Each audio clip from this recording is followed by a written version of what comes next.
back to another episode of Footballin with Ben Roethlisberger. My name is Spence, and I am joined here, as always, with Ben Roethlisberger. What's up, dude? What's up, Spence? What's up, everybody? How we doing? It's been a while. Has it? Oh, yeah, we took last week off. Dude, we took a bye week. This is my first bye week. It's pretty good. Bye weeks are nice, aren't they? Yeah, Do you man. feel rejuvenated when you come back from a bye week? I do. Yeah. I do, too. I miss the fans. Yes. Well, luckily for you and them, we're back. But today feels special, Ben. Today is a special day. Why is Not that? because it was Parent-Teacher Conference Day, Oh, yeah. which we can talk about that, too. Yeah. But no, today is a very special episode of Footballin' because we have a very special guest Do we? that nobody knew about. And we just got Including told, us. And I just got told about it yesterday Yo. because I was begging to get him on. One of the 3 most popular requested people ever on the Footballin', the one and only Heath Miller. What's up, guys? Sound effects, we just make them ourselves. I like Yeah. it. I like it. I like it. All in house. Happy to be here. Yeah, thanks for coming and taking Welcome, time. Heath. Yeah, man. It was awesome. That's- Heath was in town Yes. for he's being. Am I allowed to announce this yet? This won't. Yeah, This will air sure. after. Yeah, sure. He's being inducted into the Steelers Hall of Fame, Hall of Honor. What do they call it Yeah. exactly? Hall of Honor. Hall of Honor. Yeah. As he should be, very well deserved. And so I asked him. I said, "You're coming to town. Like, when you coming?" Didn't know and had a lot going on. But as of yesterday, I think at some point you were like, "Hey, I have like a little bit of time for you." He's like, "How long are you going to go?" Like, well, if you're Charlie Batch, we go episodes. We go 3 hours. Others we go for 1. But no, he said it, and we had to bump Bob Pompiani. Yes. So Bob, Oh, yeah. when I talked to you the other day, Sorry, Bob. Sorry, Bob. Sorry, Bob. we had Bob scheduled, and then when you said you could come, I was like, "Hey, Bob, no offense, but Heath's never in town, and I got to get him." Yeah. He's like, "Yeah, no problem. Whatever you got to do." So Bob will get you next time. But thanks for joining us. I appreciate it, and congratulations on the Hall of Honor. Very well deserved. Thank you very much. Thank you very much. So I owe an apology to Mr. Pompiani now. And then, trust me, he'll be fine. Bob will be fine. I think he understands. I think Bob's got a show that people can watch him on. I think he'll be fine. Yeah, they'll see Bob all they need to see. So we were talking parent-teacher conferences. Yes. Which is why. You had a parent-teacher conference this morning? Yeah, all 3 kids. Yeah. Oh, good Yeah. for you, man. Yeah. they Luckily, doing? when I came home, I didn't have to nothing bad. It was all Yeah, pretty good. that's good. Yeah, the kids are good. And so that was, Heath and I were talking about kids, and I said, "How long can you stay today?" He said, "Well, my kids are just in the hotel room, so they'll be fine." I checked in a second ago. They're not tearing the walls down yet, so That's good. All good. Heath, 4 kids. Yep. 4 kids, 3 boys and a girl. My oldest. They still playing all kinds of sports. Yeah. Yeah. Yeah. What are we into now? What's our favorites? Well, my oldest just finished travel baseball for the fall. Oh, okay. So, and he played football as well. Oh, you let him play football? He did first year. Yeah? First How'd he year do? playing. He did okay. What position? Okay. Well, they don't have a lot of guys on their team, so Oh, really? he was like a slot receiver, a little bit tight end. Defense, he was a safety, defensive end, cornerback, all Playing over. everywhere. Everywhere, yeah. Okay. So good first year. Okay. Get to learn a bunch of stuff. So Yeah. he had fun. Okay. And then Jake, my second oldest, plays lacrosse. He played flag football this year. And all the kids are about to start basketball soon. Nice. And then Cole plays soccer and flag football, and my daughter Morgan plays soccer. She's still big. I was going to wonder, she's still big into soccer? Yeah. Because obviously, if people don't know, your wife played soccer, obviously, in college. Yeah, my wife played soccer at college. She was on the youth national team Right. growing up. So that's where the kids get their USA, athleticism from. 100%. 100%. And those that don't know the lovely Katie, we're not going to put her out like on blast, but she's still very passionate about her sports. Yeah, she's competitive. Yes. Yeah, she's competitive. She's tough. I've sat next to her at baseball games when our sons were on the same team. And Yeah, she gets yeah, yeah. into her sports. And I'm say that in the most lovingest. Not in a bad way. No, not in a bad way. Just very Right. into it. Yeah, I agree. It's awesome. It's Yeah. funny to watch. I enjoy sitting back and sitting next to her. And there was one time I think that someone got maybe hit with the ball. Well, it wasn't a big deal, and they were on the ground, and she's like, "Get up, you're fine. Suck it up. No It's blood." probably our son. Yeah, it was definitely our son, I'm sure. It's so funny. Well, that's good. I'm glad that everyone's doing well. Yeah. That's doing well. I thought it was interesting. You said that your son's first year playing football. Yeah. Yeah, what grade is he in? He's 7th grade. Okay, so that's pretty late. Grade. So he played flag football up until this year. And this is his first year playing tackle. Perfect. So. When did you start? Sorry, Spence. No, you're good. I started playing in second grade. Oh, you were that early? Yeah. Like flag or straight tackle? Football. No, football. Wow. See, I didn't start till fifth. And I told Benjamin that he can't play till fifth. And so that's next year. He's so excited. Yeah. Because I think they start these kids too young if they don't know what they're doing. But I'm surprised. I didn't know you played that early. Yeah. So when I started, the league was like third through whatever, seventh grade, different levels within that. But the coach came over to my house and I had to beg my mom to let me play. So she said I could play under one condition. She bought like these forearm pads and like soccer shin pads. So I looked like a mummy walking around out there, but I wanted to play and I got to play. You weren't playing quarterback with the with those pads on? Yeah. I looked horrible. For those of you that don't know, Heath was a quarterback all the way till college, right? Once you got to college, you I was the quarterback through training camp into my first year, and we could talk about transition later. There were like 8 quarterbacks on the roster and a couple of tight ends. Matt Schaub, right? Schaub was there. Was he there at the same time? He's a little older than you. He was there. Yeah, he's 2 years older than me. So Matt Schaub was in my draft class. Is he finally retired yet from the NFL? Is he still? Yeah, he retired a couple years ago. Okay, yeah. So Matt Schaub was in my draft class. Oh, nice. And I knew he was a Virginia guy, so that's. Yeah. I think it would have been. You would give him a run for his money. No, I couldn't even say the plays in the huddle. No, that is. I'll tell you what. I'm like, I spit the play out in the huddle. I come up to the line of scrimmage. I'm like, how do you say the snap count? Like, what's the cadence again? Like, I'm ready. I'm used to like ready, set, go, or whatever it was in high school. Oh my! Or you would make fun of me. I forget what I would say. No, on Fridays. So two. Here's my first 2 Heath Miller stories. Yes. Because I told. I can't forget this, but so I did an interview this morning on DVE about you. They called me last night, and Randy had texted me. Will you call and talk about Heath because of what you're doing? Yeah. And so they were like, hey, give us some Heath Miller stuff. I'm like, tune into my podcast and you'll get all the good stuff. There you go. Oh, no way. Big timed him. It is. I tried to. I just tried to get some people, but I did tell them some stuff. But Heath, this is, and I'm only calling you out on this because you say you couldn't call the plays in the huddle. Yeah. There were times, many times, not just a few times, Spence and people out there, I can admit this, that I would screw up the play call in the huddle. I would screw it up for whatever reason. And I'd hear Heath like, Ben, it's not that, it's this. Oh, yeah, that's right. Or I'd call it this way, Ben, we can't run it like that. Oh, what should I do, Heath? Call it like this. Okay, thanks, Heath. He saved my butt more than you and Matt Spaeth. I've always told every tight end that's come in since that like their job is to, like, you have to be the quarterback's right-hand man on the field because we've got so much to think about. I'm not trying to make excuses, but there's a lot to think about. Not that you guys don't too. Right. But it was always the tight end that like corrected me and corrected all the quarterbacks. But there were more times that I can count that I got corrected and it wasn't done in like a, come on, you idiot, do it like this. It was like he would just like, because you guys always usually be right next to us. Usually right next. Right next to me. Yeah. And I'd be like, I'd call the play and he'd be like, Ben. He'd like whisper to me, Ben, no. Oh, okay. Sorry, wrong one. He'd say no. No. And then like you said on Fridays, wouldn't we let you play quarter? You'd have to play every Friday, right? Now I know what happened. Yeah. Every Friday. I was the emergency. I was the emergency quarterback on Sundays. So we dressed 2 quarterbacks. Yes. And I'm the third. I'm the third. So I get this is how much they prepare you. They give you 1 rep every Friday. You open up, you hand the ball off to the right, and then, okay, you're good to go. You should be good. Yes, that was it. So he would get 1 play on Friday, and he had to call the play in the huddle, call the cadence, and we would just die. We were so, like, that was my favorite part of practice all week because Heath would get up there, ready, blue ready, blue ready, set hot. It was so robotically funny.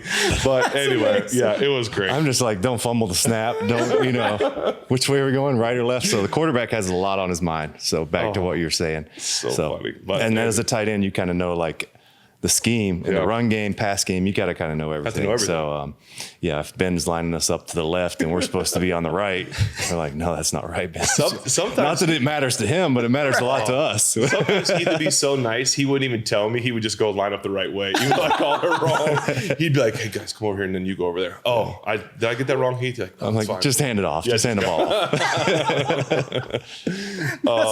It was so funny. I love how polite you would be in that situation. So polite. Hey, I couldn't make him mad at me. I want him to throw me the ball too, you know? After we do this, I'll tell my politeness Heath Miller story after we do this first. That wasn't the politeness No. Miller story? I've got a better one that goes to like after a incomplete third down play.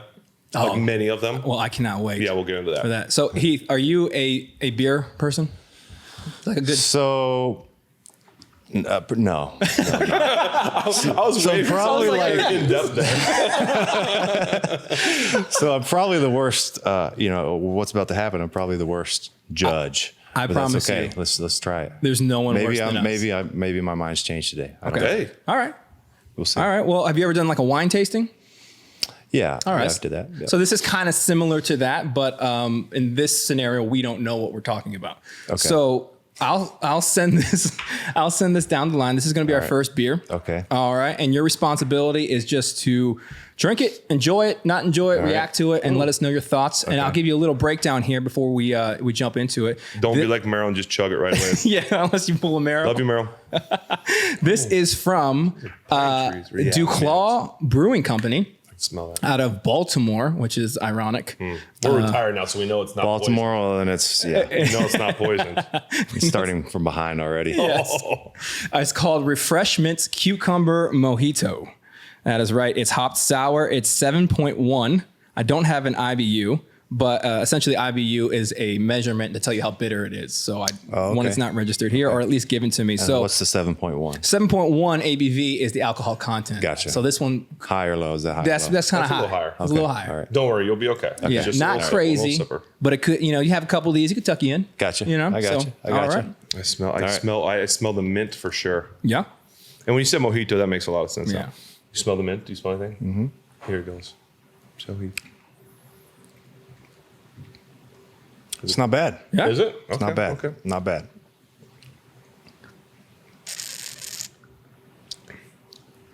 Ooh. Yeah, it's definitely, you take the sour. So that's the sour. You take that sour, that's called a sour beer. Yep. Like, some sour. Now, is there a proper way to taste, like when you taste wine, you should swirl it around. You got to smell the aroma. Yeah, Ben, is there a proper? You kind of swish it around in your mouth, right? Like, Yeah. so you guys have been tasting beers now for how many episodes? We've been drinking beers for long time?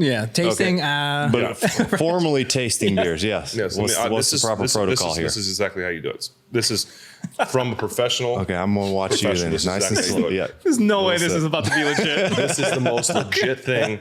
I actually taken classes on this online. Groupon? You sniff it, you smell it. So now Brett he put his through the beer. He'd like drink it through the beer. He did have a filter. No, you don't do that. Everything's filtered through the hair. Smell. You listen. All the senses. Yes. And then you taste a little bit. And when you taste, you want to get a little bit of air in there. Because you get a little air in there. When the air gets in, it opens it up. It lets it breathe in the terms of wine people. All right.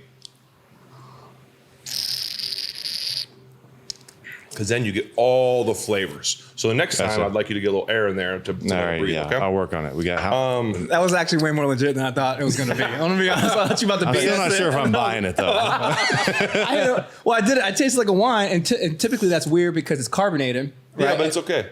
Hey, it was perfect. You gotta let it bubble and breathe in your mouth. Hey, man. Gotcha. I don't mind it. That's okay. That was, yeah. How would you rate it out of 10? It wasn't overly sour, which was good. We've had some that are so sour, like you Yeah. like Yeah. it wasn't overly sour. I like this. I could drink it. I wouldn't drink like a 6-pack. No. Well, first off, it's a 7.1. It'd be sleepy by 4. You get a 3.5 pack. Yeah, I don't mind it. I would recommend that to someone if they wanted to try something unique and different. Yeah. Give me one more little sip because I'm trying Yeah. to see if it's like a summery. I don't think it's like a summery. I think that's, Mojito. true to its name. I think that's very refreshing. Right? I feel like Yeah. that's a, I mean, like I said, I'm not a beer guy, but that's not bad. yeah. So I would give it Yeah. 7. Yeah. Oh, okay. Yeah. It's a good 7. Yeah. That's only because I don't, it's your first time on the show. first time It's on the fine. show. I don't know how, I don't I know would the range, say- so. Yeah, I would say somewhere like a 6.5, 7. I'm fine Above with average. that. I like that. Best thing to average. come out of Baltimore. That Yeah. crab cakes. Yeah. That's an layup. Yeah, I messed that one up. That's no, nowhere that's good. near as I good like as that. crab cakes. And now people are ready for my next Heath Miller story. Yes, hit us with it. This is the polite Heath Miller story. This shows the kind of this is a polite Okay. / character of Heath Miller. One of the many ways we're going to show and talk about Heath's character during the show. And I know he's going to be Heath gets embarrassed. I was going to say, does that stuff bother you? Because I read an article today from CBS that gave you the unofficial title of the greatest tight end in Steelers history. Absolutely. I mean, that's... Absolutely. Does that make you uncomfortable? Because I've never heard a negative word about you. Ever. Well, after this episode, I make mistakes. Yeah. There's going to be a lot of great stories that people don't know. We call my family, call my wife. She'll tell you everything I don't do right at home. No. See, even that's like the most humble thing I've ever heard, man. I have a lot us stories. All right, hit us with it. Yeah. And I know it embarrasses him because he's, and I've said this many times, this is nothing new, that he's arguably one of the greatest teammates I've ever played with in terms of just team first, selfless, all these things. I know you've heard me say it before. I don't want to embarrass you, but here's my story. So remember back in the day before tablets, right, on the sideline. So people don't, I'm sure most people out there understand, but what you do is nowadays you have a tablet on the sideline, which is, don't call it an iPad because I got in trouble for calling it an iPad. Yeah, tablet. Because it's a Microsoft. It's a Microsoft tablet. Yeah. So there's a tablet out there. And now when you come off the field, you can literally look at the plays, like all the series, the last series, or every play that happened. You're still around with tablets, right? You didn't retire from that. Yeah, but I didn't figure out how to work them. So, I hated it. At that point, I was like, dude, we just have pictures. Hey, I get pictures. So I am with you because I used to sit there and Josh Dobbs, who obviously is a rocket scientist, would literally I'd be like, Dobbs, do something. Because in the heat of the moment, you just want to see what you want to see and not. Trust me, I've been there with you. I don't ever do it. Like I needed help from the younger quarterbacks to help me. So I'm with you. Yeah. But anyway, so what you don't understand is there's a tablet, you can look at the plays and you can see it, you can like play it and actually watch film real quick. But so you can see the film, the whole play. Yeah, I think you could at least in the preseason. Okay. I assume you can. Yeah, you can see the whole thing. Okay, cool. When we first started playing, you would get a black and white page, and it would have 4 pictures on it: the pre-snap, the early snap, the middle of the snap, and then the end. So you only got 4 snapshots of the play. So it's really, you could only get so much. You couldn't see like, I just like guys would be like, I was wide open, and you look at the picture and you're like, doesn't look like you're going to be open, but I can't see after this, so I don't know. But and so you know what I'm saying. So it was, you just had to look at pictures, and it was on like a piece of paper, and whatever. And so that's what we did for the longest time while we played, and you did get used to doing that. I know what you're saying about the tablet was just so difficult to use. So there would be times. I'm gonna use 2 examples here. There'd be times that like a third down, incomplete pass for whatever reason, come off the sideline, and somebody on the team would be like, I was wide open. Like, why did you throw me the ball? Like, come on, you got to see me. And I'd be like, all right, my bad. Maybe I missed you. Like, let me go look at the pictures and I'll get back to you. Right. Look at the picture, like 3 guys around him. Like, and I like, you kind of like, you would go talk to him. You'd be like, hey, it looks like you might have been covered a little bit. But like the quarterbacks or someone would look and be like, okay, obviously good move. Right. So I would do, same thing happens. Third down, incomplete. I'd be like, hey, Heath. Like, because I'd ask guys that I trusted. I trusted Heath. I trusted some guys. Like, hey, were you open? Did I miss you? He's like, probably not. Like, there's a guy. I go look at the picture. He'd be wide open. And he would never, ever tell me, like, you missed me. I was wide open. He might say something like, hey, I got this guy on the outside next time. If if think about this next time, if we have this certain look. Yeah. But that's football. That's what it should be.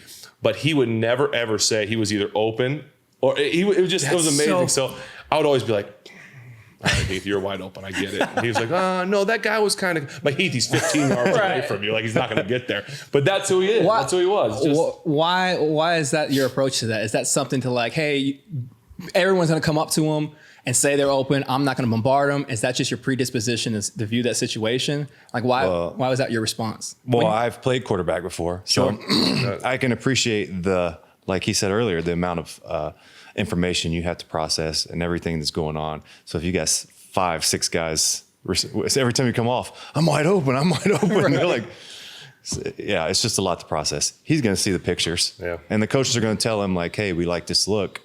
I don't know what the quarterback's coaches are telling him or the offensive coordinator, or, that's above my tight end room right there. So, I know if the look lended itself, then you'd find me. So it was, but it meant a lot as a quarterback because there's so much on you, so many guys pulling at you and grabbing you and stuff that he didn't do that. And it just meant the world to me that I'm like, and it made me want to like, obviously I'm throwing the ball because he's a beast, but like it made me want to go to that guy more because it's like, okay, he's not in my ear like I'm wide open, do this, do that. It was refreshing. Yeah, I should say. And I could have been wide open, and he's got a 270-pound beast hanging off of him, about to kill him. You know, he's got a lot of other pressing matters happening in the pocket. So yeah, was there any other things that playing quarterback has given you insight to? I mean, because you played for 4 years in high school, quarterback? Yeah, I was quarterback basically and then you most switched of my into life. college. Yeah, most of my life. Beyond that kind of like management of a I think team. you just know like the totality of the plays. You know, it takes you outside of the box. That, like if a tight end has one route, you think, okay, what's the scheme of the play? Why am I running this route? When am I going to be open? When should I be open? When do I need to win? What he has to look and what reads he's going through. So it helps you understand, I think, just the totality of offensive plays and schemes. And that's what, and I mentioned this today on the interview I did with DVE.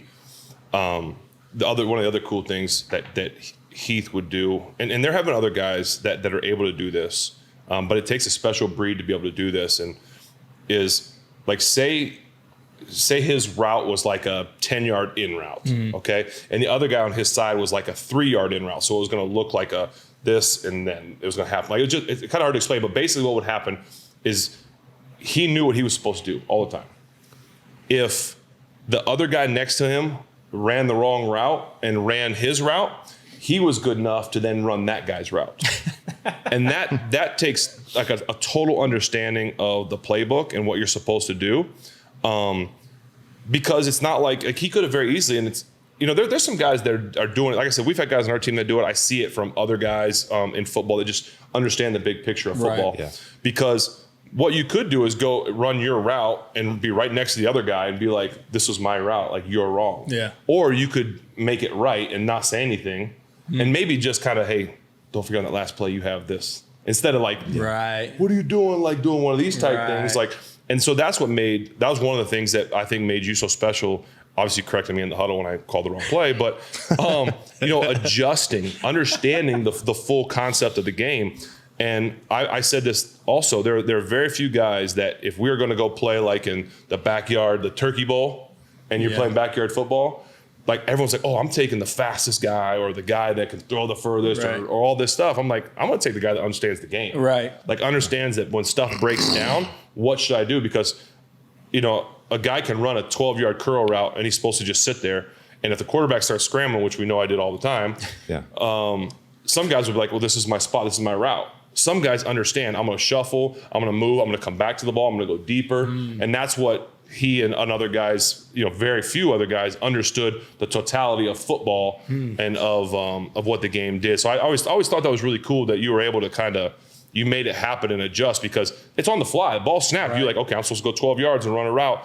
And you see the other guy going like, oh, what's he doing? Like, oh, what's he doing here? Like, I better adjust quickly. And it was so cool to see. Yeah.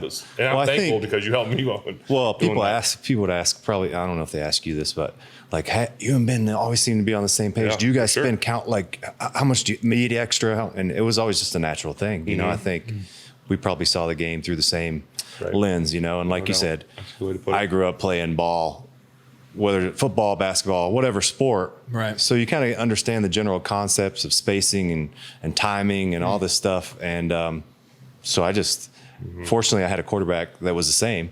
Right. And we could just go play ball a lot of times. And we did. And it worked out. Yeah. Very few times where we like, Ben's like, oh, I thought you were going to go here and you went here. I mean, maybe a handful of times. I was going to say, how many did you play? 12 years? 11 years. 11? Yeah. I was literally trying to think, like, I bet we could count on one hand, maybe two, the times that we weren't on the same page. Yeah. Which is crazy because I was the most unorthodox quarterback. Right. Like and doing it was like unspoken, just making things happen. But and I just, you're right. I get asked that a lot. Like you and Heath were always on the same page. And it was like people probably thought we were like in the back. Hey, come on over after practice. We're going to the backyard work on some stuff. If this happens or this happens, this is what you're going to do. No, it was just natural thing. That's a good point. That was good. That's very true. Were you guys, because you had mentioned this to me one time, you guys were roommates before, right? We were. Yeah. So did you think 2 years? 1 year? 2 years? I got a story about that. I do have a story too. Oh, man. Hey, I'm going to tell my version first. Yeah. Should I wait and tell my version second? Wants to go first. Yeah. Well, maybe I'll tell my version second so I can correct. it. Correct them again? Yes. Just like the huddle? Yeah. So I'm just going to say this one little part and then we can decide. Yeah. Someone that asked me today, they said, how'd they say it? I said I'm having Heath on the podcast today, which again, I'm very thankful for you being here. And they said, wow, are you going to be able to get him to speak? And I said, yeah, Heath, we'll get him to open up a little bit. You know, he's very quiet, but we'll be okay. Yeah. And they're like, I bet there's like nothing. Is there anything bad to say about Heath? And I was like, I said we were roommates. That's what it was. I said we were roommates for like a year or two. They're like, I bet that had to be the greatest experience ever. Like he was just so quiet and didn't do anything. I said, yeah, I'm going to tell a story about that. I said, Heath was the greatest roommate, except for, would you like to expand on anything? We had an issue with the sleeping part, you know. Everything was good until it's time to go to bed because, I'll just say this. The quickest way to get your own room, I'm sure maybe everybody has their own room now. They do I don't know. Yeah, I think so. So back in the day, you didn't get your own room until like, year 4 or 5, 6, something like that. So the quickest way to get your own room is to keep the starting quarterback from getting a good night's sleep the day before a game. So it was unintentional on my part, but it worked out pretty well for me. So how so? He claims that I have a Hold on, let me answer this. Matt Spaeth calling. Matt, that is completely unplanned. So by crazy. The way, Matt. Hey, listen, I'm in the middle of my podcast and Heath is my guest, and you're taking my time away from Heath. Forget Heath. Forget Heath. He said. Spade's like throw him the ball. I'll call you back when I'm done. Okay. All right. So, how fitting is that? That's fine. In case you didn't know, Matt Spaeth was tied in with him. I was going to talk about that relationship. He was. That's funny. He wasn't in the huddle with us. So. Yeah. He was. What are the odds that happens right now? I don't know because I was going to talk about him a little bit too, but we got to go. But no, people are dying for the rest of this. Are you done?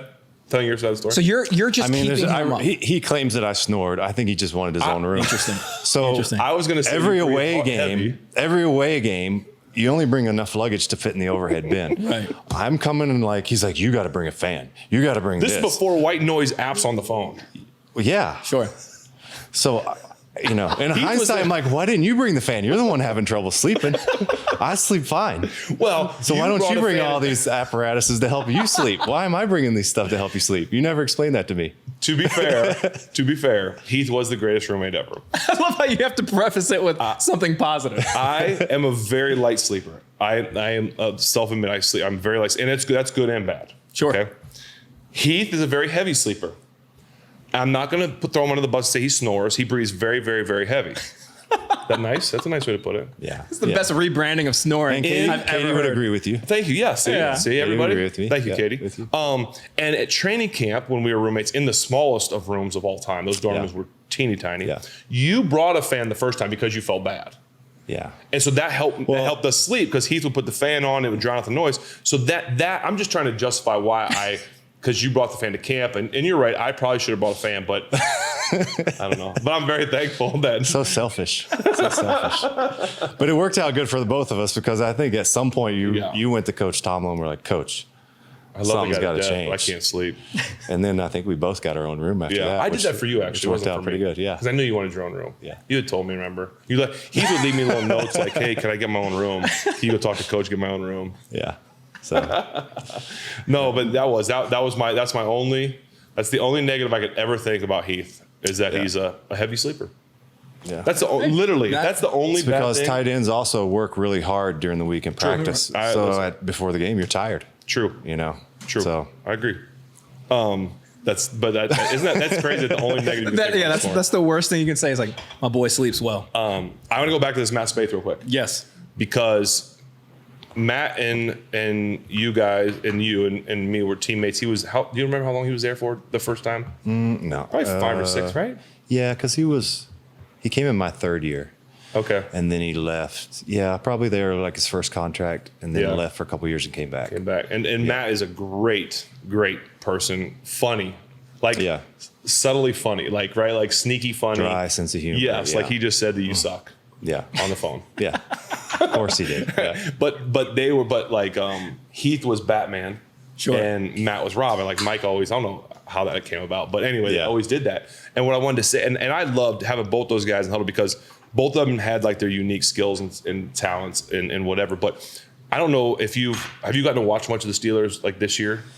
A little bit. Yeah. And so I think like this, Pat and Zach Gentry remind me a lot of you two. Yeah. You know, because they're real close. They get along. They have their stupid little inside jokes that you and Matt used to have that no one understood. You know, you guys, these two be over there like giggling like schoolgirls. And everyone's like, what are you guys laughing? They're like, oh, nothing. What are you guys doing? Whatever. So, but those two had the same thing. And it's like, so they remind me a lot of you. And I don't know if you saw much of that. You know, Pat kind of does it all, kind of what you did. Yeah. And Zach and Matt were, you know, specialized more in the blocking. Yeah, catching, big guys, you know, big body. big stuff. Yep. And it's funny because Pat, who I think is a really good talent, I think Pat's a really good football player. He reminds me a lot of you. Yeah. And I don't know if you've heard the story that BA. Did you hear the story of BA? Yeah, you told me. Yeah. Did I tell you that? Yeah, you told me that. And I don't know if those of you that haven't heard the story don't remember, but on draft day, I'm sitting out to dinner with Ashley. Ashley and I out eating dinner, and my phone vibrates. Steelers draft Pat Fryermuth, and I was like, Fryer, what? Like, who's this guy from Penn State? And literally right after that, Bruce Arians, BA, texts me and says, this guy, you'll love this kid. He's the closest thing to Heath Miller I've ever seen. I was like, done. Enough said. Two guys I respect, you and BA, that I respect. And I see it. I see the selflessness. He celebrates a little more than you did, which I will get up and demonstrate one of your celebrations in a little bit. But he does have a lot of you in him, like team first, like just all that stuff. And so you guys remind me a lot, and he met you before, I think, one of the, a game at one point. Do you remember this? Was it last year? Last season, yeah. He was like a little kid on Christmas. He was like, Ben, I just met Heath. I just saw him. Yeah. And I think he did, like, he painted his shoes in honor of you this year. He did this year, yeah. He texted me before the game. Oh, you guys are now texting buddies? Well, occasionally, yeah. So he gave me the heads up, which I was very honored. Yeah. Yeah. It's just cool. I didn't know how much you communicate, but he was so through the roof when he was like, you'll never. And he came up to me, he's like, Ben. He's like, Ben. He was like geeked about it. I just met Heath. Oh my goodness. I didn't know, like, I hug him. Like, what do I do? I'm like, Pat, you're such a little, that's so funny. But I get it. I definitely, when it's a guy at your position that everyone, I mean, every time now they're starting to get the Muth, but like, every tight end that left after you, when they caught a pass, got Heath chanted every time. Yeah. I mean, that's pretty cool. They hated that too, though. They probably did, but that's pretty cool. I mean, I thought it was cool. Of course you did. You should. They were probably like, geez, man, I got my own name.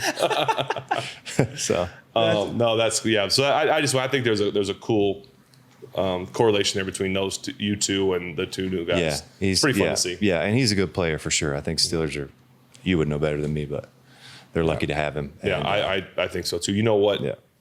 I'm going to get into it, I guess. I was going to talk about the concussions, but we don't need to talk about that because that's not something we don't talk about. That's above our pay grade. We're uplifters here. Yeah. Well, and we know that's highbrow stuff. That's right. Doctors that's and scientists. We are doctors sometimes. We drink beer on the internet. We don't have. You become doctors later in the show. Exactly. Yeah. Oh, we do. Yeah. All right, Spence, give us number two. So this is our second one here that we're walking into. This is from Southern Grist. Oh my goodness, it brewing smells like company. candy. You're gonna love this one, dude. I know you like all the fruity, like berry stuff. Here we go. Yeah, it's called Strawberry Biscuit Ale. And it's out of Nashville, Tennessee.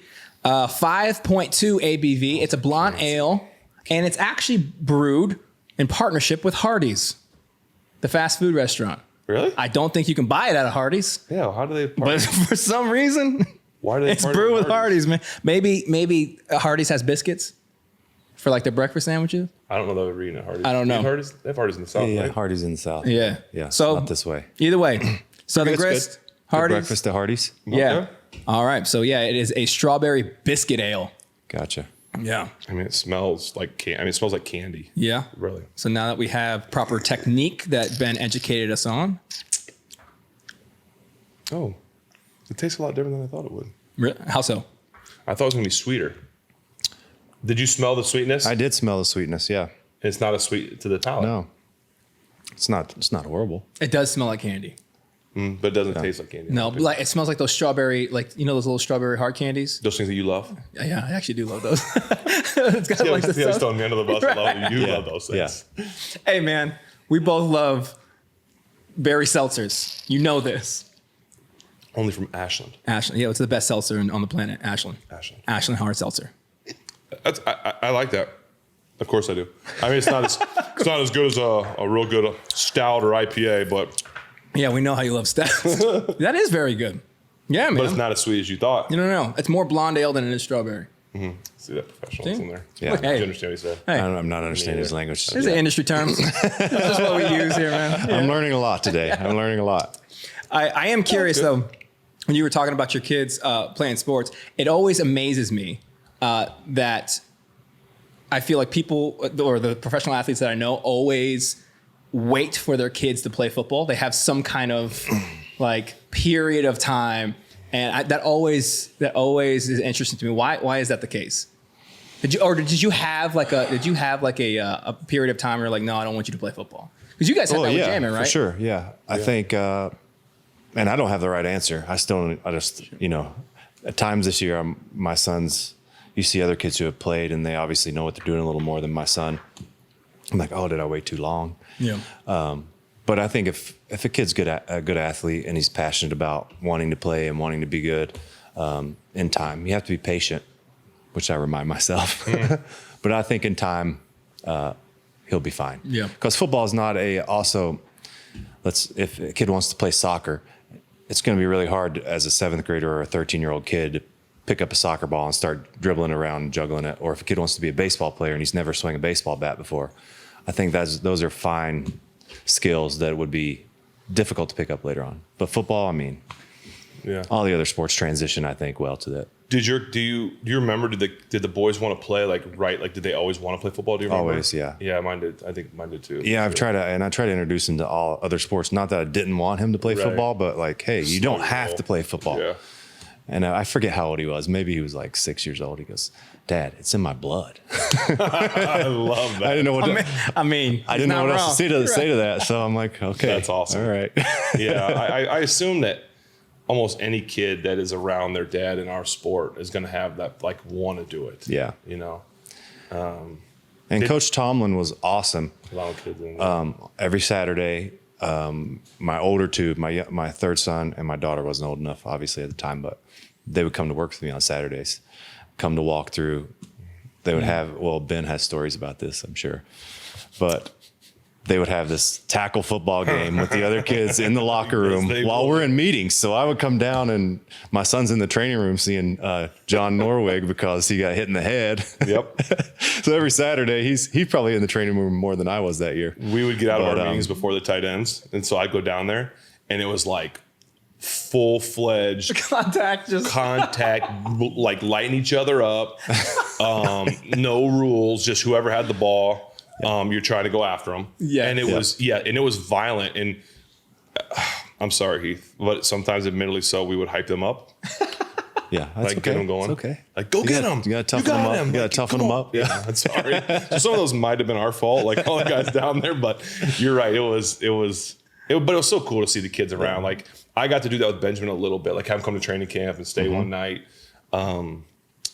But then with COVID, like I got the last 2 years, I wasn't able to do that stuff, which kind of hurt. But it's always neat as a dad, because that's what we are first. It's neat as a dad to be able to have the kids come and be a part of that little meeting, or be like, I remember Benjamin was sitting I told you, like the last year he would come to some of the meetings on Saturday morning, like sit in the quarterback rooms. Yeah. And he would be like, he'd be watching the film because he's like, that's football. Like, I'm watching it. Like it's like watching the game on Sunday, right? You're watching it. And he'd be like, hey, Dad, why'd you throw to Deontay right there? And I'm like, I don't know. So he's questioning you in the meeting. He is. He would question me. He's like, Dad, Deontay's wide open. That was horrible. And I'm like, are you serious, buddy? So then I'd go tell Deontay, and he'd be like, that's my guy, or whatever it was. But he'd be like, Dad, on that play, you got to throw it to him, or you got to throw it to so-and-so. I'm like, dude, relax. It's easy right now, right? Know, exactly. You can rewind it and watch it again. Oh. But to Coach Tomlin's credit, that's something that my older two boys will never forget. I mean, those are memories and stuff that I'll never forget. It's special to me that they were able to be a part of it. Mm-hmm. Now, you have to remind me, 2008, would you have had anyone at the Super Bowl that we won? No. You didn't have any then, right? Katie was pregnant with Chase at that Super Bowl. Chase was at the next Super Bowl. Okay. That's one of the things. Like, Ben was like, Dad, I wish we could have won a Super Bowl. I'm like, I know. Yeah, me too, right? It started out being like, I just want you to win so we can go to Disney. Yeah. Then it was like, I just want you to win. Then he sees other kids out there. Yeah. That was one of the things I wish more than anything, like, man, would have been awesome to have your kid out there. It would have been. Because that's one of the coolest to share that ever. experience with them. Yep. Yeah, that's unfortunate, but they got to experience other fun things, so that's cool. Yep. That's huge. I had another thing for you. Yeah, hit me with another Heath story. Or Heath, do you have any Ben stories? We're gonna edit this. Yeah. Well, give us the Ben stories. Ben stories. Yeah. Let me think. While he's thinking of it, I'll say this. Please do. This is our 11th episode. This is. We are so close to 30,000 How much subscribers. It's on there right now. Well, because we're live. No, I'm telling you because I sent it to you and then People joined. and then there was even more. I guarantee you We're so. Oh, dude, there's no way. We're 10 away. 10 people. Each subscribe right now. 10 away Gotcha. from 30K. He's already a subscriber, but Yeah. What a good teammate. we started with nothing. Obviously we started. Yeah, with that's how Makes a lot of channels sense. start. Yeah. My fault. But no, this is the very first episode that I didn't wear Crocs. Really? I know it took me. People are 11 gonna episodes. unsubscribe now, dude. I know. Well, here's the reasoning though. I'm not wearing Vans either, though. There goes all our sponsorships. It was good while it lasted, guys. So every episode I wear my Crocs with my socks because that is the best thing in the world. Gotcha. But I didn't wear them today only because I had parent teacher conference, and I had them on. You didn't want to go into the I had them on Yeah. to go to parent teacher conference with my jeans and my socks and my Crocs. holding it down. And she was kind I of. was gonna say, did you get the cease and Yeah, I desist? kind of got the. You're wearing that? You're not, and I didn't have my dressy Crocs. It's raining. right. It's raining. And it's today. raining. raining. Crocs, dressy Crocs. And so I didn't wear them, and so I just kept. I was gonna go change them before I did the Yeah. episode, but I didn't, and so I'm sorry. Well, that's a bold move too, man, because you're wearing white. Those are white shoes, and those are like clean white. They are nice. Yeah. Thank you. Good for you. And so that was the first thing I was going to say because I thought about Crocs because we always thank Crocs. For nothing. They don't For nothing. sponsor They this. don't sponsor, Yeah. but But we always thank them. And then we also thank you to all the fans out there because we were talking to trying to get Coors Banquet to be a sponsor, right? Because we were like, oh, why not? It's a beer thing. We should get Coors Banquet. Right. Cool. We Right. both Gotcha. like Coors Banquet, the Yellow Belly. And then we didn't really put a lot of thought into it. Yeah. Per like- usual. Yeah. like our And everything we do here. are they like, well, they're already drinking it on the show, so Probably No, that. Well, it's kind of like one of those things where it's like, wait a second, you guys want us to sponsor you while you drink other beers? Yeah, that's what Not exactly the thing we Yeah, thought yeah, yeah. about. You know, so it'd be Promoting like, other things, Yeah, yeah. you're like, hey, we're sponsored by Nike, but we're going to talk about all these other shoes. Man, I love this Reebok hat though, right? Yeah, it's like, so we didn't really think that one through. yeah. Yeah. So sorry, but thank you to all the fans. The fans were like really supportive, like, cool, you should do this, and Yeah. thank you. I mean, we'll still take product. I guess, Yeah, but and they bridged the gap and they've been sending in beers like crazy for us to try. the fans. Yeah, the fans. Yeah, have. thank you. Yeah, we've been very thankful for that. Yes. And we're diving into them, and we're having a Friendsgiving tonight. Yes, that's true. That you're more than welcome to. But I know you got your family, but and there will be plenty of those beers being tasted tonight. Yes, So we will alert you next episode by trained professionals. by trained professionals, us. Yeah. Kind of how they are, Yeah. and we'll thank you guys and everything. So anyway, that was my letting you think and stuff Yeah. and think of stories while I talk about my not wearing Crocs for the first time. Yeah, good I feel- commercial I break. feel- Do you know what's funny Yeah, though? that's a commercial break. I did I did a thing for the North Face yesterday. I heard you and modeled. I just found out they own Vans. I showed up wearing Vans. And they're like, oh, you're wearing Vans. I was like, oh yeah, is that cool? You know? No way, they're so excited. And then they're like, yeah, man, because like we own them. I was like, wait a second, everyone, be quiet. You own Vans? I was like, well, what's up? How you guys doing? Yeah.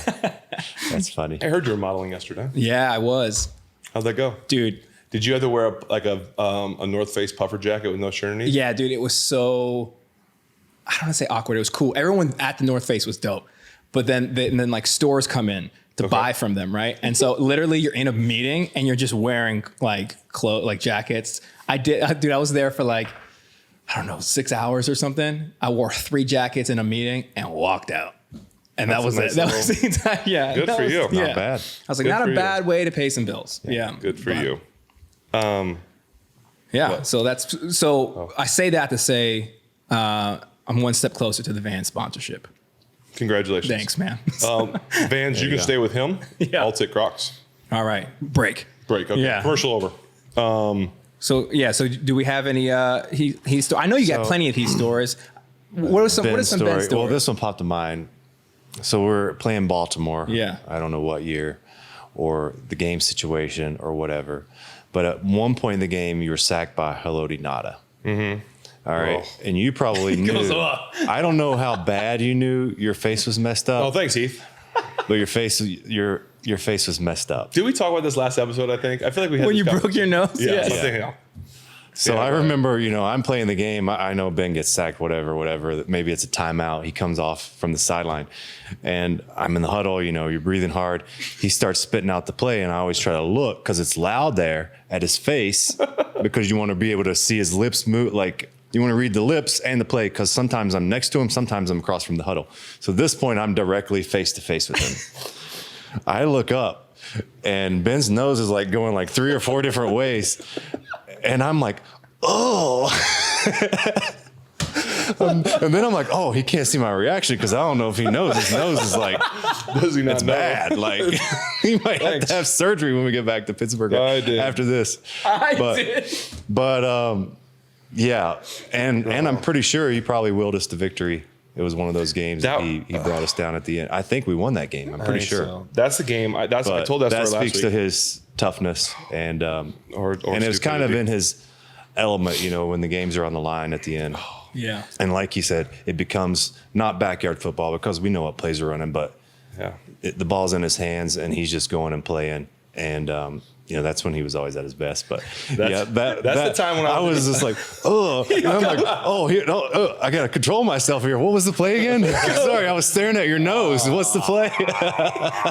He said, That's the one where That one's gotta hurt. I went to Bradley on the sideline and was like, Doc, is my nose broke? He's like, I can't tell. We'll check it at halftime. Yeah. And I went at halftime You like, saw yourself in the mirror, are you like, serious, Doc? Like, are you serious right now? So you don't know? Well, I didn't want you to freak out. Yeah. like Heath was doing in the huddle. Yeah, come to find out. Heath knew it was broken immediately. Yeah. Ooh, Oh, yeah. sorry, That's dude. amazing. You know what I thought of something when you're talking about this, and obviously it's not quite as like light and funny, but they asked me about this morning, and I thought it'd be a good question to ask you. Your rookie year was the first Super Bowl, correct? Because you're 1 year behind me. Yeah. So we played Indianapolis during the regular season. Yeah. Remember that? Yeah. Do you remember how loud it was in there? Yeah. Like, Spence, when I tell you we're in the huddle, like we're like closer than Maybe, this, yeah. and you couldn't hear each other. Really? And you go to places like he says Baltimore. Places are loud, Yeah. but when you're in the huddle, you can always, you can holler loud enough. Is that when they were pumping it in, though? Yes. It was so like, you're on the side. I remember being on the sideline sitting, and you're never having an issue on the sideline, Right. no matter what stadium you're at. Yeah. For whatever reason, you can be on the sideline, and it's quieter than in the huddle. I don't understand Yeah. why, but Well, yeah, I agree because just the guy sitting next to you on the bench, you couldn't have a conversation with him. couldn't do it. Could not do it. And come to find out, I don't know if you remember, but later they found out they were pumping the fake noise in. Yeah. And so we had to go back there in the postseason and play. I think we went to Cincy first. Well, yeah, we went to Cincy. Yeah, second round of the playoffs. Second round, we went to Indy. And at that time, we were, for the most part that season, we were kind of run first team, you'd Yeah. say. Pretty, Yeah. Maybe balanced, but a little more, run first. Yeah. And I don't know if you remember, I forgot about this till they brought it up, but do you remember going to that Indy game, how that game started? Yeah. Play action pass down the sideline. Yeah. Threw it. We threw the ball. You ran more pocos. Yeah. Or whatever. I don't recall at that time, but you were taking we came out The whole first 2 drives, or maybe the whole first half. I don't know. at least we the were right down first the field. at least the first 2 drives. I know for sure. We went down the field and scored both times. Yeah. And it was, I bet 75% of the all plays pass. were him Yeah. catching the ball. But it was you. It wasn't even just passes. It was like we just, Yeah. I don't know why, I don't know if whatever it was, but we were just, Yeah. it was the middle of the field, Heath, boom, boom. Yeah. Well, they were a boom, big boom. cover 2 team, I Yeah. think, at the time. But And- Bob and- Sanders would come down, but a lot of cover 2. Yes. Yeah. And we went down the field and he was catching balls and it was just they reminded me of that today. And I'm like, oh yeah, I forgot. Like that game kind of broke the mold in the sense that Yeah. I don't know if they were expecting to run and all this, Yeah. that, and the other, but we went down the field the first 2 series and it was Yeah. he and I just connecting the whole way down Dang. and got a lead on Peyton Manning led team. Yeah. And But it then was our much defense quieter that time. Interesting. Not much. It was still loud, but it was It was loud. It was loud, and we were a run team. So when you're on the end of the line of scrimmage as a tight end, Oh. and the first time there was no silent count say, or did we ever anything. do silent count? So I'm like in a 3-point stance trying to look around the tackle to see, like, because Ben would, he had a rhythm to his cadence, so he would usually start. Yeah. And I'm timing it up in my head because I'm just seeing, okay, I caught blue 80. Was that the first one or the second one? I don't know. And then they had Dwight Freeney and Robert Mathis, I believe, on yes. both edges, which were like their game was Studs. built on speed. Studs. So on that if you're turf coming off the edge. So it was a deadly combination between the crowd noise and the way their defense was built.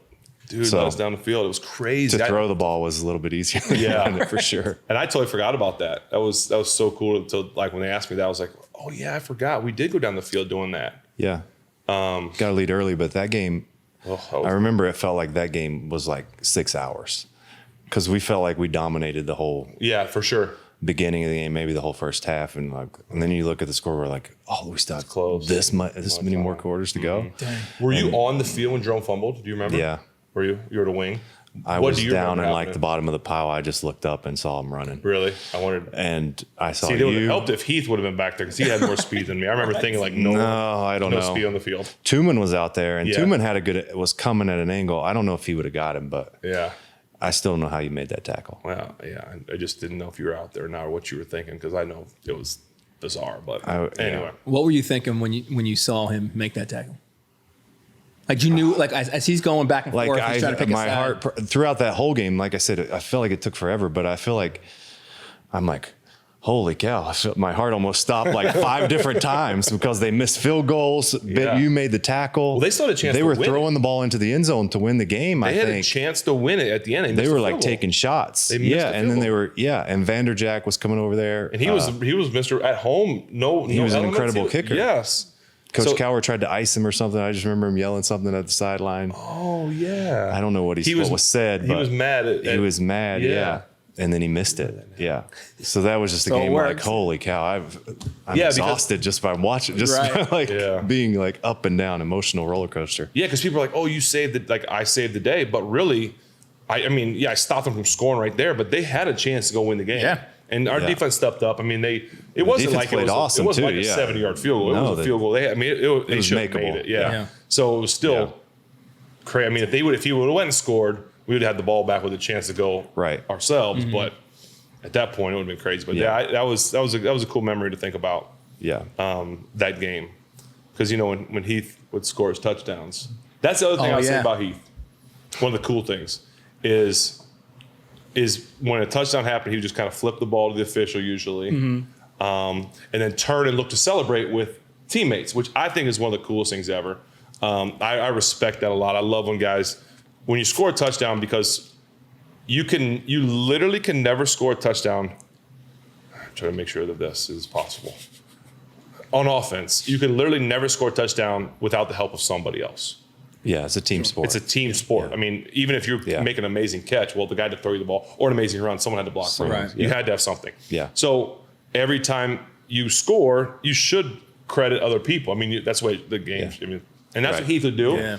And I love doing that too because when we throw a touchdown pass, like the first people I celebrate with is the line. Usually the line turn around. Yeah, they turn around, give me a hug. The line just celebrates with you. They don't come down. They don't have to go all the way down the field. So it's kind of they just didn't want to run. But Heath would just do it, and then every once in a while, out of nowhere, Heath would give this. And we'd be like, we'd watch it on film, and it was probably Matt Spaeth probably was the one that led this, but we'd watch film the next day. And he would be like, remember Gladiator? Are you not entertained? Are you not entertained? And that's what he'd be like doing one of these. And we're like, yes, we got something out of him, like a reaction. And usually it was because it was a big play late in the game. And he got hit when he caught it, like something, where it's just like, like a little extra. And we're like, he's fired up. Because, I just got another story, Heath. Sorry. I know you have to go yet. How long have we been here? No, we got a little bit more. Okay, tell another story. We're good. Heath is one of those guys too. 2 things in practice. I'm not going to embarrass you, don't worry. If Heath dropped the pass in practice, it was like the record screech. Like everybody stopped, and I would laugh, and he would probably get he probably didn't know, but I would laugh because it's so. Like, he didn't even drop balls in practice. Yeah. Never. And he would get so mad. He would drop one. In practice. In practice. Yeah. He would drop one ball in like every other week. Maybe longer. Really? And it might be like one hand. I mean, it would be like a catch where like, he just maybe should have had it and probably wasn't going to catch it. And he would get so mad at himself. And I'd be sitting back there laughing. After I knew you more. Like, probably not at the beginning, but after I knew you more, I would start laughing. And people would like, they'd be like, oh, like everyone's like freaking out, like, oh my goodness, he dropped the pass. Yeah. And he'd be so mad. slam the ball, Yeah. and come back to the huddle. My bad, Ben. My bad. And I would just be like, Heath, it was like you got one finger on it. It was a horrible pass. But he'd be so mad, and I would just laugh. I would laugh inside, outside, because I'm like, that's just who he is. Like he cared so much about everything, even practice. And then another practice thing, Heath. I'm sorry, I got to do it. Just like reminiscing. No, I'm not going to. They do. They keep making me think of things because I think this also speaks of who he is and was and how much he was revered. That's why I'm saying this. In practice, and he can speak to this a little bit.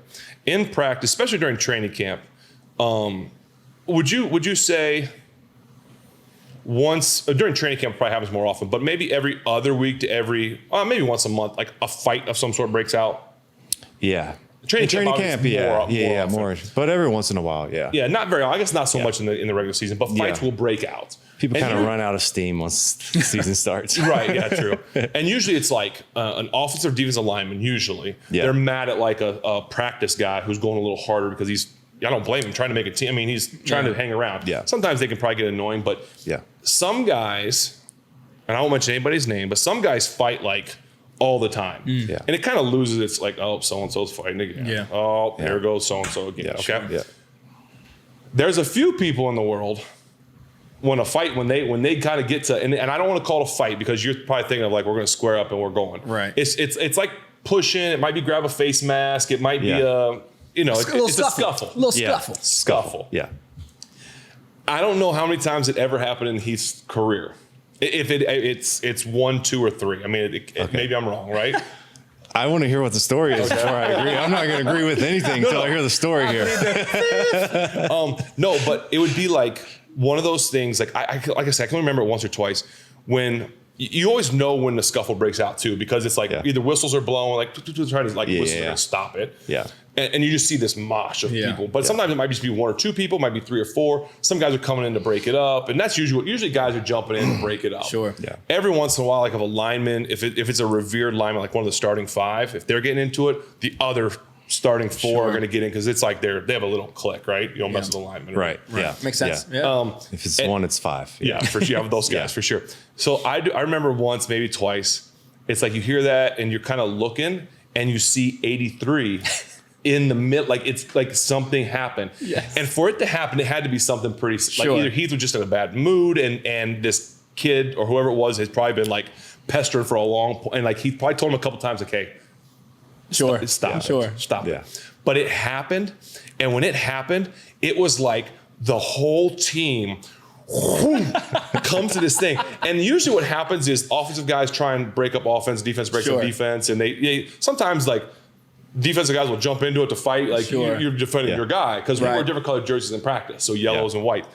When Heath would get into it, everybody came running and everybody was on Heath's side. Because it was like, wait a second. If Heath, I mean, it would happen like the very few people I can think of, like you, I think Aaron Smith once, or like people that I can think are really revered that just don't do much or say much. When it happens, it's like, oh my, like something must have happened. Right. And so people are flying in there and like, you don't mess with Heath. Like if Heath's mad, something really happened. Or even in a game. Like games don't usually turn into scuffles. They'll get like pushing and they'll break up quick because you don't want to get kicked out of the game. Yeah. There were times in games where He's got a little streak to him. He does. Don't let this kind sweet face, calm demeanor. Yeah, just this demeanor for you. Like he's got, just like Troy, right? Troy, we all know Troy has a little something to him. I mean, it's a competitor. He's a competitor. You have to be. And Heath would get into these in games, and everybody would just come flying in. It was great. Well, dude, I feel that's funny to hear because I feel like that's the most terrifying when the dude who's like hard worker and he's just steady. Like you're very steady. Like, and I feel the same when I've never met Troy, but I would imagine the same way from what stories I've heard of him. Like when that dude goes off. Like, hey, shut it down for a second. Everybody shut it down. That's how it was with him. And it's like, oh, Heath's in this? We got to get in here. This is and Heath had a nickname. Would you like to comment on that before I tell me your nickname? About the fighting? I don't recall fighting. Okay. You know, the only time that really like bothered me in practice would be like on a Friday when we don't have pads on. Sure. Yeah. And like, you know, I'm blocking you on Wednesday and Thursday and you take it up another gear when we take the pads off and I'm trying to get ready for the game. Sure. Usually that lends itself to like, that's when I call Robin Spaeth. Yeah. We wait for a double team. We usually get our get back. Give them these receipts real quick. Yeah. And that could either end up, good or cause some problems. Dirty. Dirty's the wrong word. Matt's a little cheap shotter too. He likes little jabs. He was a physical player, yeah. Physical player, yeah. Sorry, Yeah. You're like, he's a little dirty. Yeah, He's a listen, physical player. Listen, as tight ends, you got to, Yeah. You were talking about us earlier, we're always to ourselves. Well, that's because tight ends, like, when we break up for offensive meetings, for instance, they're like, okay, lineman over here. Skill guys over here. And like, okay, where's the tight ends? Yeah. Or, they're not quite linemen and they're not quite receivers. So we're just always to ourselves. We're like a group of our own 4 or 5 guys, The running backs have more people, receivers have more people. Yeah, you guys are, have less maybe, but, Yeah. The quarterbacks are definitely taken care of. Yeah. The tight ends, and our coach was the same way, Coach JD. So we followed his lead. I feel like there's a lot of teams in the league now that don't have tight ends blocking as much. But I felt like when you were playing it, like I was always seeing, you had to block. you know what I mean? Like, so Yeah, that was, yeah. yeah. Is that something? How did you prefer being more physical on the line as opposed to running routes? I like both. Yeah. So maybe And I think it's just like the competitive makeup of me as a person, I guess. If you asked the tight end to block, then I wanted to be the best blocker in our room. If I had to pass block, I wasn't okay with like, this guy's our pass blocker. He's the best at it. Like, no, I want to be the best at that. Or if you ask us to do whatever, right? Like, no, I want to be the best at that. So I think my mindset was, I want to be the best. Like, I don't want to be a liability if we're running the ball. I want you to run it to me. And that's cool. So that's just kind of the way I viewed it. But now, a lot of guys are just specific pass catchers, and then you have a specific blocker, and or they bring an extra lineman in. So, but there's some dinosaurs that still do both. That right there says it. When you're going against one of the best, talking about Mathis and those guys, Freeney. Like a lot of guys are like, put a lineman here or put another guy in. Like I'm a pass catcher. Like he took that challenge. Never shied away from it. That was always really cool. From the Godfather. The Godfather. I know, like, I thought you were going to say Earl. Well, I didn't want to. I was going to embarrass you. Like, you've already told everybody before, so. Oh, I know, but that wasn't embarrassing. It's common knowledge at this point. Earl. Yeah. But anyways, like as tight ends, like we loved the linemen, but sometimes they would send linemen over to meet with us if we were like down a tight end, and we're like, wait, we love you, but you don't need to do our job. Right. Like, this is our job. Took pride in it. Took pride in his job. Yeah. Do you find that there's value in teams splitting up those responsibilities between two different tight ends to be like, hey, this is the dude we want running routes. When we need to run block, this guy comes in, or do you feel like that might be like a giveaway to the defense? To me, I think it makes you predictable on offense. Yeah. I think when you have a guy who can do both, then in any situation, the run passes yours is always a threat to run the ball and pass the ball. So I'm not a defensive player. I'm not a defensive coordinator, but to me, that would make game planning a little bit more difficult as opposed to number X is on the field. Right. Okay, they're 90% pass. Or if they run it, they're going to run away from him. So I don't know. I think there's still a lot of value in a tight end that can do both. I mean, hey. But I haven't been. You got the credentials in a to say meeting that. in a few years, but I could be wrong. Right. Yeah. So Spence his with this last one, so we can get him out of here, and we'll go to a commercial break. Brought to you by the Earl Heath Miller bar. Yeah, I right. Wasn't there a bar? The Earl bar, the Earl Heath Miller bar. There was a candy bar. There was a candy bar. I'm not telling you the name of it because if you don't remember the name of it, then I'm not going to bring that upon myself. I'm not going to bring it upon myself. Heath. Somebody will love you. So. Oh yeah, someone will know about it. Yeah, someone will know about it. Yeah. No, I could tell you the name of the bar. It's okay. We don't want to embarrass you. So in college, some of my teammates called me Big Money. Big Money. That's right. Because it was. How did I forget that? I think they thought it was. Money. I think they thought it was funny because it was contradictory to my personality. Yeah, sure. And they're like, "Well, you always make big plays when we need you to, so that's what we're going to call you." Makes total sense. So I came here, and my agent was like, "Hey, they want to do a candy bar. They're going to call it the Big Money Bar." Yes. And I'm like, I don't really like. He goes, "Oh, it's just funny. It's just tongue in cheek, So we make it or whatever. because they were doing everything at the time. You probably had, I think you had Big Ben's jerky or something like that. Oh, yeah. Sandwich. Guys had cereal. Like it was kind of the thing to do at the time. Maybe they still do it. I don't know. But Sorry that this last one's pink, guys. but yeah, so the big money bar. And I just remember, Did you ever try one? Was And it I'm good? like, yeah, they were good. Of course they were good. It's my favorite I think we still have one like frozen that Katie keeps. No, as She keeps like in our refrigerator freezer. That's awesome. Yeah, as a That is keepsake. amazing. But this is funny. So I'm like kind of embarrassed about it already. I'm like, I hope nobody sees this in like the stores or whatever, you know. So I show up. Did it have like your picture on it? It was cheesy. Yeah, it was very cheesy. It was like a $1 bill with my face, like a cheesy like. I'm like, this is horrible. He's like, no, it's funny. It's tongue in cheek.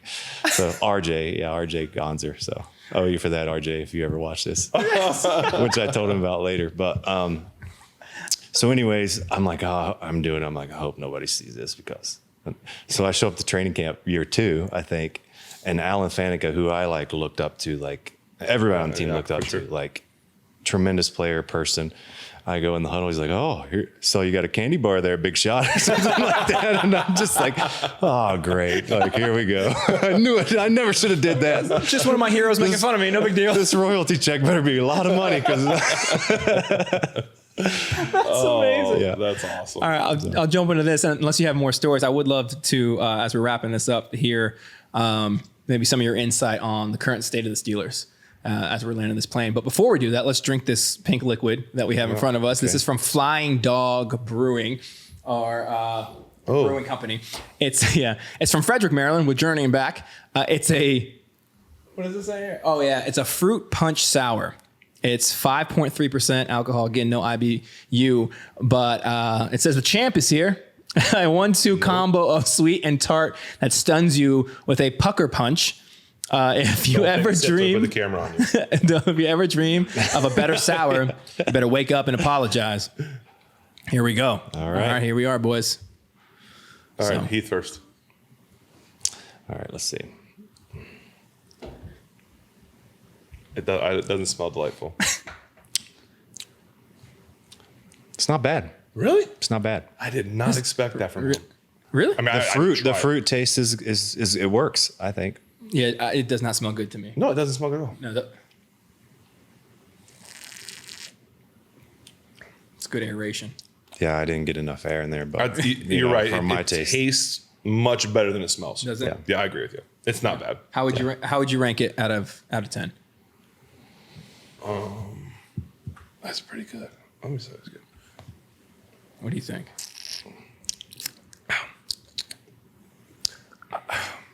That might be my favorite of the 3. Really? Maybe. Out of 10? I'll give it a 6. I'm gonna say 7, 6.5, 7. Okay. I'm going same range. It's close to the first one Yeah. for me. Close to the first one. I'm gonna give this a 4.5. Oh, Yeah. I said what I said. wow. Why? I don't hate it. It's just not good. You know what I'm saying? That's all right. Honesty. There you go. It's not as sour as I thought. No, Flying Dog has a whole bunch of really good beers. That's not one of them for me. It's not bad. If you like sour beer, you'll probably I didn't enjoy think it it. was that sour. It's not that sour. No. But I'm not going to buy that. I mean, I bought that one, but I'm not going to buy that. That might have been the lowest. Yeah. Like that might have been the worst rate you ever given anything. Yeah, I mean that double jam. Double Bach? The double Bach was good. Oh, The epic joint, the double stout joint. That you love that one. Well, you know what I'm talking about. Yeah, that one was down. Yeah, He likes to give me beers that make me want to throw up. Yeah. Some So he taste tries to get you. Yes. Yeah. Because the fans like the reaction. Because I Yeah. just truly don't like it. Because Yeah. some of them taste like coffee, and I don't like coffee. I almost And did one it today. tastes like Almost did a black couple. licorice, all like mixed together. Yeah. Coffee, black Oh, licorice, yeah. and It doesn't sound good. In a V8. And yeah, Or a it's V8. And you like it, Spence? You like it? I like some stouts. Or you I like it enough to make him. Yes. Yeah. Yeah. I know there You are like some Ben's of reaction. them. I won't Yeah, throw up. I know there's some of them. I'm like, oh, Yeah. this is gonna either get a reaction or he's gonna hate this. But my thing is like, there are a lot of people that watch this show that love stouts, and so there might be a really good stout that you can turn people on to. You gotta have variety. Exactly. We've not found one here on this show, but I'm sure that they exist. You know what I'm saying? So Well, sometimes we do fan questions, but obviously we don't have any because no one knew you were coming on. And so we've kept you here long enough. We are very, very blessed to have had you be our guest. We are going to sign a mini helmet and a football, right? We're both going to sign it. We'll give it away as a little gift like we've done. But before we go, as Spence mentioned, obviously congratulations again on the Hall of Honor getting in. We're going to the game this week against the Saints. Yeah. Maybe the power of Heath will bring victory. What's the thoughts right now on the team? What's going on? What do you think? Well, they're struggling. I haven't watched closely every game to give an honest assessment, but they're struggling. I think they have a young quarterback. I think a lot's on his plate. I wish that they could run the ball better and make his life a little bit easier. You can attest to this more than me. But yeah, I hope they can get the running game going because I think Najee Harris is a great back. Yeah, and the young guy, I haven't watched him a lot, but I know he's been productive. Yeah. If they can get the run game going, it just makes the defense's job easier. It makes the quarterback's job easier. It makes the lineman's job easier. So that's my hope for these and as the weather gets colder and nastier. Yeah. Pittsburgh Steeler weather, as Coach LeBeau used to say. Steeler weather. Yeah. You got to be able to run the football, and so that's my hope. Yeah. I think everybody's job becomes a little bit easier when that happens, especially the quarterbacks. And he's a young guy that's learning. So, see, that's the difference. I think they need to throw the ball more. Yes. No, of course. He says the exact opposite of your Of course. Yes. Yeah. No, You need either run the ball and throw it to the tight end. Okay. There you go. If you're going to throw to the tight end, I would. So no chance you'll ever come out of retirement? No. For one game. Could you, let me ask you this. This is my last question, most likely. If they asked you for one play, could you give them one play right now? Like, go. What could you give them? And they said, do you want to run block or do you want to go out for a pass? What are you doing? I would probably go out for a pass. Run your way. Okay. Go out for a pass. But just like a little shake route right over the ball. Just 5 yards, turn around. Just 5 yards. Yeah, I can't open up. And you don't want to see that. Yeah. And when you catch, are you catch and turn? Are you tight turning and getting upfield or are you just going down? I could tight turn it. Yeah. Yeah? Yeah. Are you going to pull the Heath Miller and try and run someone over? Yeah, for sure. Yes. And if you happen to score, are you just handing the ball to the official? One play. It's your one play. They asked me about this morning because I had to call into the radio too. Okay. And I was like, if I celebrated or danced, it would be not top 10 every week. So there's a reason I didn't do it. And it wasn't all I just want to give the ball to the ref. No, you don't want to see me. Yeah. But you had some in there that you were thinking of. You're just like, I so embarrass myself. But if I was going to, I'd hit him with the sprinkler. I know enough about myself that it never crossed my mind. No, you don't want to see that. Oh, man. Well, if I did the gritty, it would be on the not top 10. Well, let's try it. Let's try it. We got room. We got a camera. You want to do? If I did the gritty, it would be on the not top 10. I'm not trying to make that. Would your kids be super embarrassed if you tried it? No. They wouldn't care? No, they try to do it all the time. Oh. They're better than me. They got mom's rhythm. So nice. Yeah. Well, thank you so much for coming on the show. Thanks for being my friend and teammate for so many years. I still mad at you for retiring early. But I won't mention that out loud. Did I say that out loud? No, I think it was a thought. It was fun. Can edit that. We don't edit anything here. We're live. Congratulations on the haul. Very well deserved.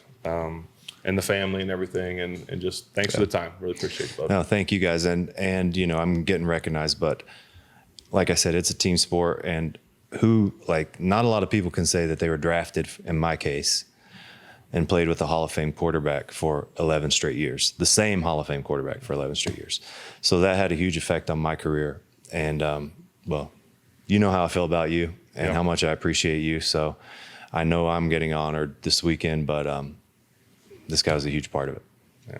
Well, I appreciate you, bud. I feel like that's the most Heath Miller. That's the most humble. That is exactly. It's genuine and real. Yeah. Awesome. That's what makes it the best. That's what makes it him, man. That is even amazing. if he does lie about me and my sleeping habits on occasion.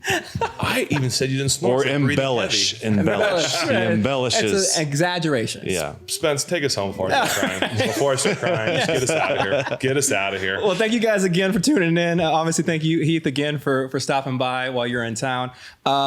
Couple things to keep you guys plugged in. Obviously, if you are not already, go ahead and follow Footballin with Ben on Instagram. We do giveaways. We do exclusive content. We'll drop, if we have guests that we know about before an hour before we start filming, we'll let you know about that so you guys can ask questions. Also, Ben, which is super exciting, we finally have Footballin with Ben merchandise. Ooh. That is right. And so that is going to be available in the link in the description.